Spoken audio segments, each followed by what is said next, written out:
Assalamualaikum warahmatullahi wabarakatuh. Kami dari kelompok 8 akan mempresentasikan hasil diskusi kelompok kami tentang materi teori, literatur, dan hipotesis, di mana kelompok 8 sendiri terdiri dari Renanda Rizky Amrullah NPM 4139, Diah Paramita NPM 4143, Eka Setyaningrum NPM 4148, dan saya sendiri Ayu Mawati NPM 4149. Pertama, ada sumber teori. Teori sendiri itu adalah jaringan hipotesis atau gagasan yang mencakup semua yang di bawah pin 1 atau lebih hipotesis. Nah, teori ini digambarkan sebagai satu set penjelasan tentatif yang dapat digunakan untuk membenarkan pengamatan yang beragam. Kita membutuhkan teori untuk memiliki beberapa pembenaran untuk mengharapkan suatu hubungan yang ada, di mana jika tidak memiliki hipotesis kami langsung dapat diperdebatkan. Nah, sebelumnya kan udah disinggung mengenai hipotesis kan. Apa sih hipotesis itu? Hipotesis itu sendiri adalah hubungan yang diduga, kemungkinan hubungan sebab akibat antara dua atau lebih konsep atau variabel. Nah, sebuah hipotesis ini harus dapat diuji, tapi mungkin tidak secara langsung jika terdiri dari sebuah konsep abstrak. Nah, konsep sendiri itu adalah ide-ide abstrak, tidak langsung dapat diamati atau diukur. Yang dimana pertama-tama itu harus dioperasionalkan dalam beberapa cara untuk memberikan indikator yang terukur. Ini akan mencapai baik dengan mengidentifikasikan variabel yang merupakan pengganti yang memadai untuk konsep, atau dengan mengembangkan konstruk untuk memberikan ukuran baru dari konsep tersebut. Nah, konstruk sendiri itu adalah ukuran tidak langsung dari konsep yang biasanya dihasilkan dalam bentuk pertanyaan multi-item. Jumlah dari serangkaian tanggapan yang valid dan andal terhadap konstruk memberikan ukuran konsep. Selanjutnya ada variabel.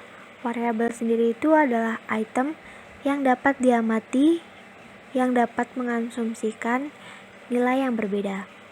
Selanjutnya ada keandalan, yaitu menetapkan konsistensi instrumen penelitian bahwa hasil yang dicapainya harus serupa dalam keadaan yang serupa. Dengan demikian, survei yang sama yang menggunakan instrumen yang sama harus menghasilkan hasil yang sama dalam kondisi yang sama. Selanjutnya ada validitas. Validitas itu mengukur sejauh mana penelitian ini tuh mencapai apa yang ditetapkan untuk dilakukan.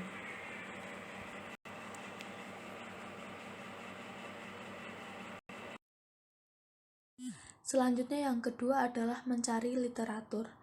Pencarian untuk ide penelitian akan membawa ke literatur motivasi utama di penelitian tersebut. Pencarian kata kunci dalam database yang relevan akan menghasilkan banyak abstrak yang tampaknya relevan dan sejumlah kecil makalah penting.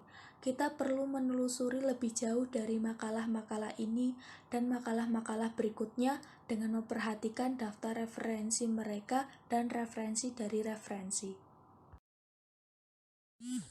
Adapun beberapa makalah kunci yang akan memotivasi penelitian lebih lanjut, diantaranya yang pertama adalah bukti dari apa yang kita ketahui, yang kedua indikasi kerangka teoritis yang kemungkinan akan memandu penelitian dan implikasinya bagi penelitian, yang ketiga adalah pencarian selanjutnya dari tesis yang baru saja diselesaikan yang akan mengungkapkan baik jalan penelitian yang saat ini sedang dieksplorasi. Yang keempat ada teori-teori yang menunjukkan hubungan yang dapat dipertanggungjawabkan. Literatur empiris akan mengukur asosiasi untuk mengidentifikasikan variabel-variabel yang mungkin berpengaruh, yang karenanya merupakan kandidat utama untuk muncul dalam model konseptual awal. Selanjutnya yang ketiga adalah memodelkan hubungan. Hubungan mendasar adalah hubungan antara dua variabel yang menarik dengan hubungan yang dipengaruhi oleh kelompok variabel lain. Sifat tepat dari analisis yang dapat kita lakukan akan ditentukan oleh bagaimana kita mengukur variabel yang diinginkan.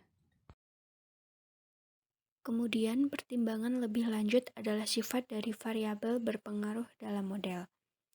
Spesifikasi yang lebih ketat dari peran mereka yang tepat akan sangat membantu karena akan menentukan bagaimana kita mengelola kendali mereka dan bagaimana kita mengarahkan temuan selanjutnya ke analisis statistik, di mana variabel berpengaruh dapat dianggap intervensi.